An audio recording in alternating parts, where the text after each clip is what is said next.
Hey guys! What's up? Alpha Lion Simba here, and welcome to another episode of Magnificent and Mythological. I did a fantastic felines episode on the Egyptian Mao, so this one's kind of a follow-up to that episode, and this one's on the Egyptian animal gods.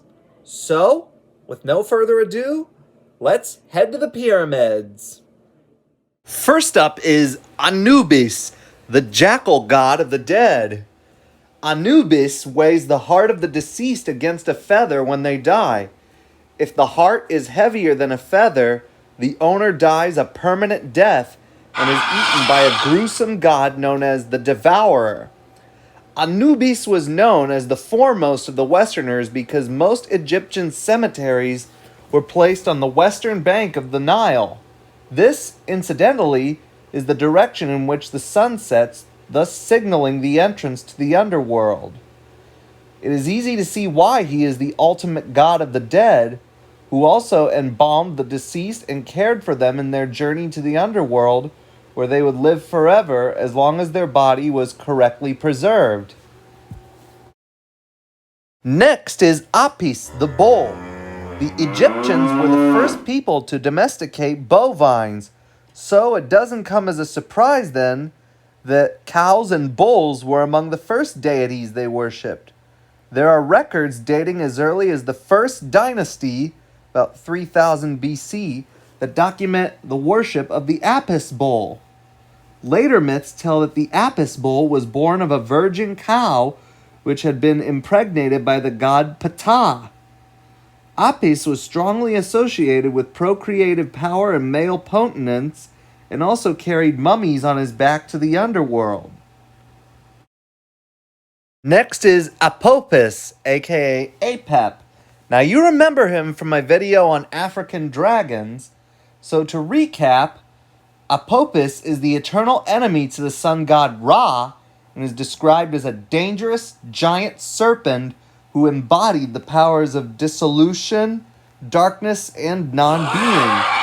The Heliopolitan myth of creation states that in the beginning, there was nothing but an endless sea.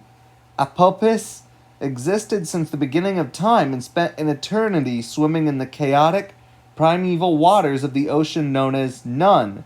Then, Earth arose from the sea, the sun and the moon were created along with humans and animals. Ever since that time and every day, Apophis attacked the solar barge which crosses the sky during the daytime, threatening to capsize it and bring eternal darkness to Egypt. And so, Apophis must be fought and defeated every single day, a fight carried out by Ra. And when Apophis is killed, he emits a terrifying roar that echoes throughout the underworld. Next is Bastet, the cat goddess. Now, it's no secret that ancient Egyptians held cats as sacred, and the most well-known was the cat goddess Bastet. Originally a lioness, Bastet became a cat sometime during the Middle Kingdom. More mild-natured, she became associated with protecting the deceased and the living.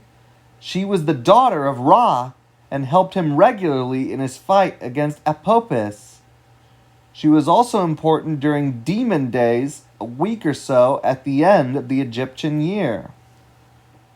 According to the ancient Egyptian calendar, the last 5 days before Wepet Renpet, or the New Year, were regarded as threatening and disastrous, and Bastet helped counter the darker forces during this time of the year.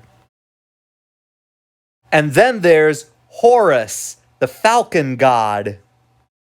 The most famous tale involving Horus was known as the Contendings of Horus and Set. In this tale, a jury of gods is assembled to assess who would inherit the kingly status of Osiris after his death, his son Horus or his brother Set. The fact that Seth was the one who killed and dismembered Osiris in the first place wasn't relevant during the trial, and the two gods competed in different games. One of these games consisted of turning themselves into hippopotami and holding their breath underwater. the one who would surface later, would win. Isis, Horus's mother, cheated and speared Seth to make him surface earlier. Despite this violation, Horus won in the end and ever since was regarded as the godly form of the pharaoh.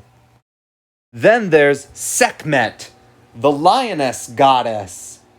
As a lioness, she had a split personality. On the one hand, she was protective of her cubs, and on the other was a destructive, terrifying force. She was the older sister of Bastet, and as such, a daughter to Ra. Her name means the female powerful, and it suits her well. Close to the kings, Sekhmet protected and healed the pharaoh, almost motherly, but she would also unleash her endless destructive power when the king was threatened. One time, when Ra was too old to effectively steer the solar barge on their daily journey, mankind started plotting to overthrow the god. But Sekhmet stepped in and ferociously killed the offenders. And finally, there's Sawback, the crocodile god, and one of the oldest in the Egyptian pantheon. He was venerated at least since the Old Kingdom, which was 3000 to 2800 BC, and is responsible for all the life in Egypt as he created the Nile. According to the myth, he sweated so much during the creation of the world that his sweat ended up forming the Nile. Ever since then, he became responsible for the growing fields in the riverbanks and for the rising of the river each year. With his crocodile features, he may look threatening, but he was instrumental in securing the nourishment of all the people who lived near the Nile. Well, that was it. My magnificent and mythological episode on Egyptian animal gods. Thanks for watching. Hope you liked it. If you liked the video, give it a thumbs up. Leave requests in the comments below. Don't forget to subscribe if you haven't already. Alpha Lion Simba, out.